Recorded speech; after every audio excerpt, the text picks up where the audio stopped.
221, une autre vision de la télé. Je voudrais d'abord remercier Appel, Association de la presse en ligne, article 19, et l'ensemble des acteurs de la presse pour cette belle initiative. Aujourd'hui, nous constatons, nous tous, que nous vivons un contexte de pandémie, un contexte d'ailleurs où on a été rattrapé également par un contexte d'inondation.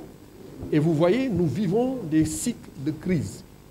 C'est la raison pour laquelle, aujourd'hui, la question de la sécurité des citoyens en général, mais en particulier également des journalistes, est devenue une question préoccupante.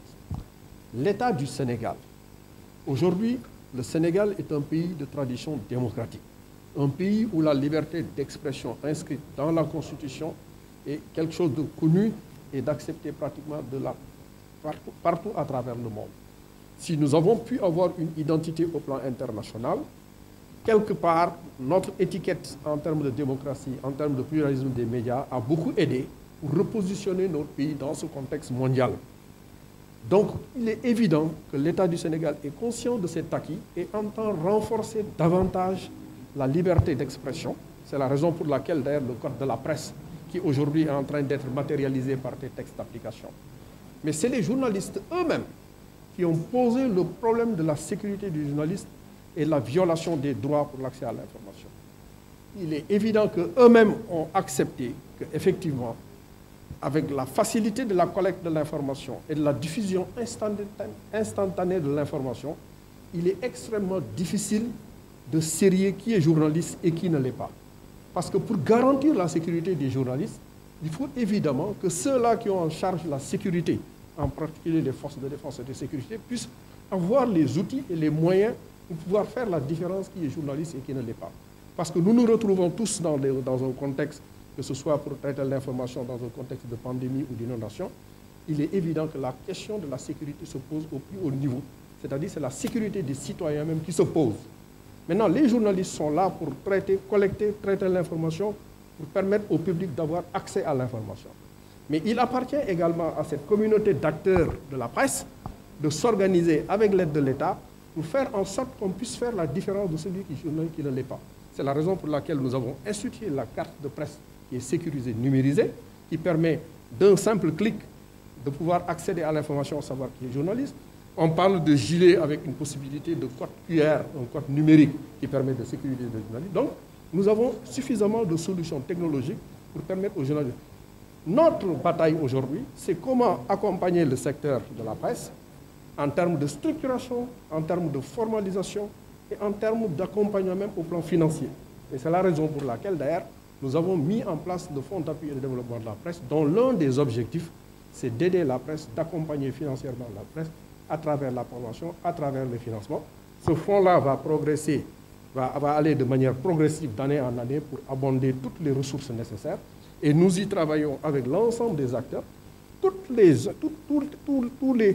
les textes que nous avons mis en place, nous les avons mis en rapport avec les acteurs. Mais je vous garantis que quand il y a un contexte de crise, que ce soit d'inondation ou de Covid, ou ce qu'on a connu au mois de mars dernier, mais la préoccupation majeure, c'est d'assurer la sécurité de tous les citoyens. Et ça aussi, la presse doit le comprendre. Et heureusement, d'ailleurs, la presse professionnelle comprend ce contexte-là.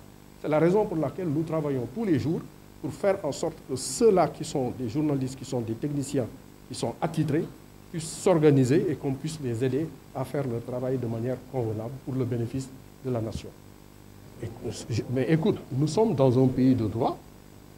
N'importe quel citoyen, futur journaliste ou autre, a la possibilité de recours au plan du droit pour qu'on respecte justement, pour qu'on respecte ses droits.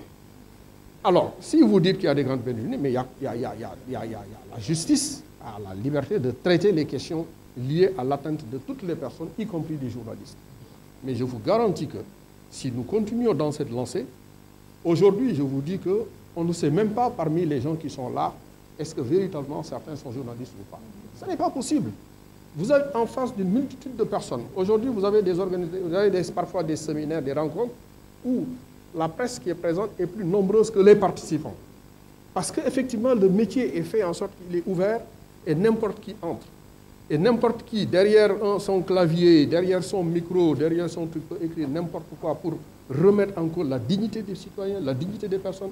Si vous avez rencontré des gens qui ont été touchés au plus profond d'eux-mêmes, c'est en ce moment que vous comprendrez qu'effectivement, n'est pas journaliste qui veut, et on ne doit pas laisser à n'importe qui de raconter du n'importe quoi, quitte même à remettre en cause la sécurité nationale ou la stabilité du pays. Ça, c'est des questions qui vont au-delà de la liberté d'expression de presse. C'est des questions qui nous interpellent nous tous, parce que nous vivons ces questions-là. La question de la stabilité sociale, la question de la sécurité nationale, de plus en plus, c'est des questions qui nous... Parce que ça impacte sur l'économie, ça impacte sur le comment vivre ensemble. Donc, c'est des questions extrêmement essentielles. Par contre, le ministère de la Culture et de la Communication, comme il l'a toujours fait, travaille de manière coordonnée avec l'ensemble des acteurs pour mettre en place tous les outils, les solutions nécessaires pour encadrer, structurer, formaliser, appuyer, former et financer le secteur. C'est en ce moment seulement qu'on arrivera à avoir un cadre apaisé et tu verras, plus le journaliste est formé, plus on constatera de moins en moins de dérives, notamment en matière de désinformation, de mésinformation, de fake news.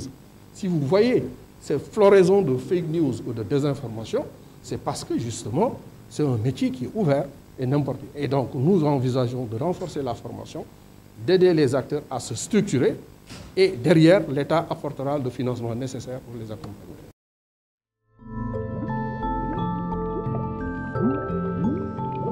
À 221, une autre vision de la télé.